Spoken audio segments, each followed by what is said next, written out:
how did you think about building your real estate business?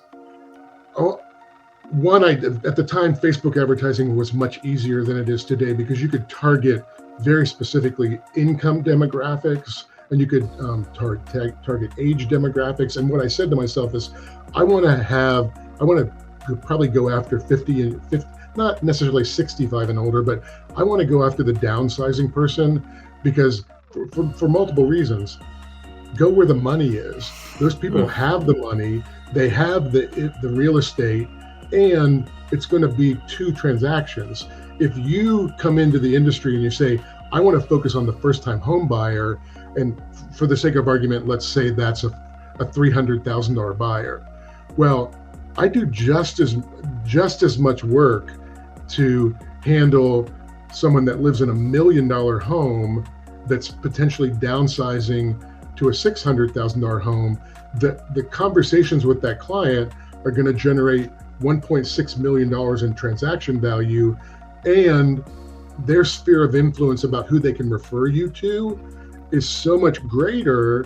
Because if you do a good job in that neighborhood, they're going to refer you to some of their friends. Right. So the value of that client, the lifetime value of that client is very high. And not to diminish the lifetime value of a first-time home buyer, but they're gonna take a lot longer to get you to that.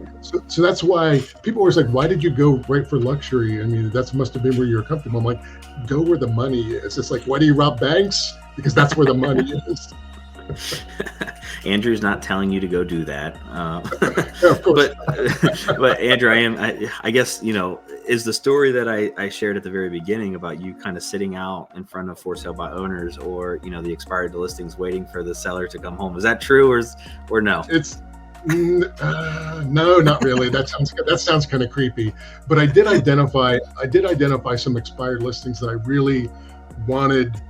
Some expired listings you want just because you need the revenue. Sure. Others you're like, hey, I can help build my business around this. So one of my first clients 10 years ago, his house was, let's say it was $385,000, and it was on Clarkshaw, and he lived at the end. I had mailed him some stuff, but I had never spoken to him on the phone, and I just went walking down his driveway, and 3 big dogs came right up. They barking and barking and barking, and I'm like waving at him, like hi, and he goes, hey, how can I help you? I said, I just have one question.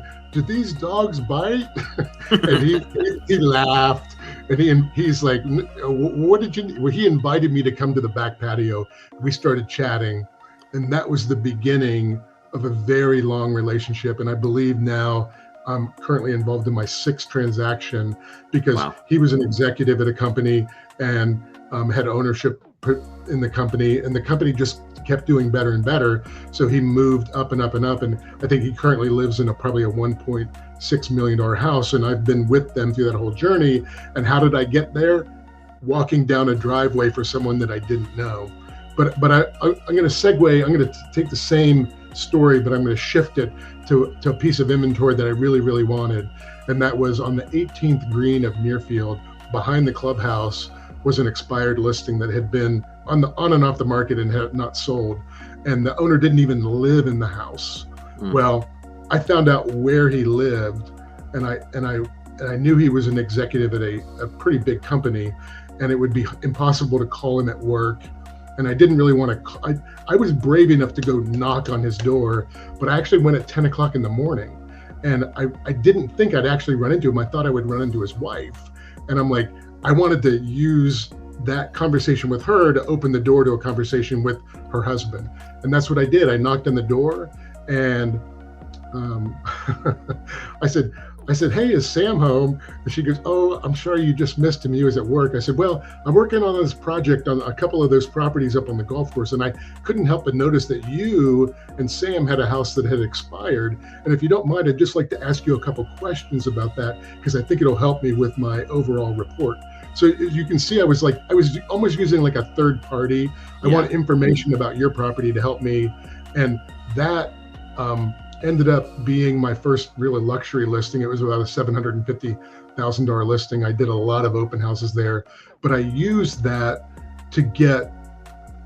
It's like they always say level up. Use this as a stepping stone to get the next one. So I'm sitting there, and a blue jacket comes in, and he comes to the open house, and he goes, "Hey, I'd really like to live on the golf course, but I don't like this house. I would really like it if you would find me another one." I don't know if he had an agent or not. I used that as permission to go out and knock on some more doors. And here's the crazy thing. I didn't go knocking on doors. I went and looking for contractors who were fixing houses in the neighborhood. So I saw a guy that was building a deck, and I walked around and I chatted with him, and I said, "Hey, you didn't happen to work on anybody's house in the last 12 months that said they were fixing it up because they were thinking about putting it on the market?" He goes, "As a matter of fact, I did." And he shared that information, that address with me.